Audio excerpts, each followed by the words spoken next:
What's up guys, I'm Wes Benn, Senior Game Designer on UFC Undisputed 3. I'm here to talk about career mode today. For UFC 3, what we wanted to do is streamline the process to get you back into the fights as quickly as possible. The goal this year was to have more things for you to do with less time to do them. The amount of time spent in between each fights has been reduced, so you're only going to get 2 to 3 actions before you're going into your next fight. Once you get into your fight and get back into your training for your next fight, you got to try and pick which area you want to focus on and the limited amount of time that you have to do it.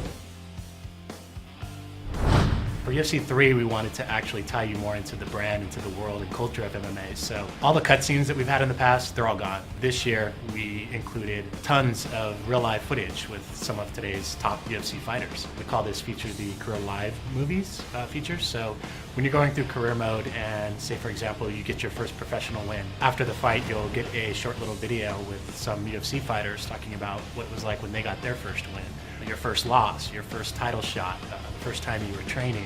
And there's also tons of variations of these videos, so it won't be the same each time you play through.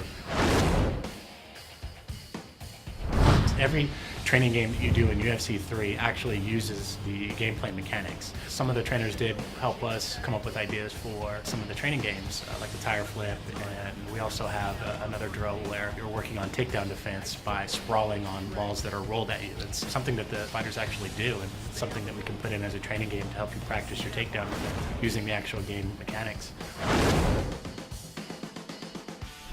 We made some changes to the way that the WFA works this year. People were asking for longer time in those developmental leagues to grow your fighter before jumping into the UFC. It's up to you when you want to leave the WFA. You're no longer forced out of the WFA and into the UFC. When you win the WFA title, you have the option to defend it. The more that you defend your title, the higher your stake rises, and that will boost your starting position in the UFC.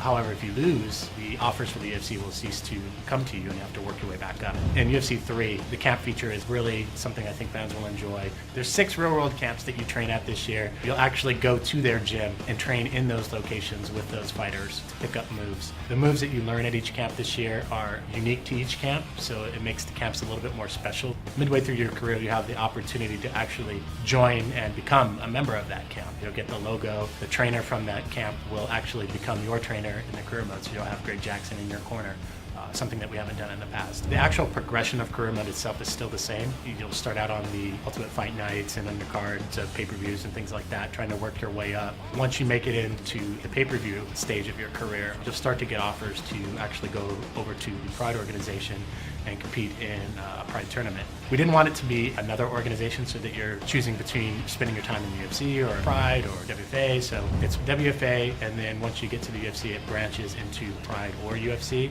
but you'll always come back to the UFC. Man, that was a brutal punch! I think one of the big things that the fans are going to love about career mode this year is the ability to play career mode with an actual roster fighter. You can use any fighter on the roster that includes Pride fighters, so you can take any Pride fighter into a career and level up their stats and give them moves and rewrite history or make history the same as it was before with that fighter. It's up to you. And it's really cool because that fighter can also move up and down in weight as you're playing through the career. So you can take John Jones and move him up to heavyweight if you want. It's something the fans have been asking for, something that we wanted to do, and it's finally in UFC 3. Victory!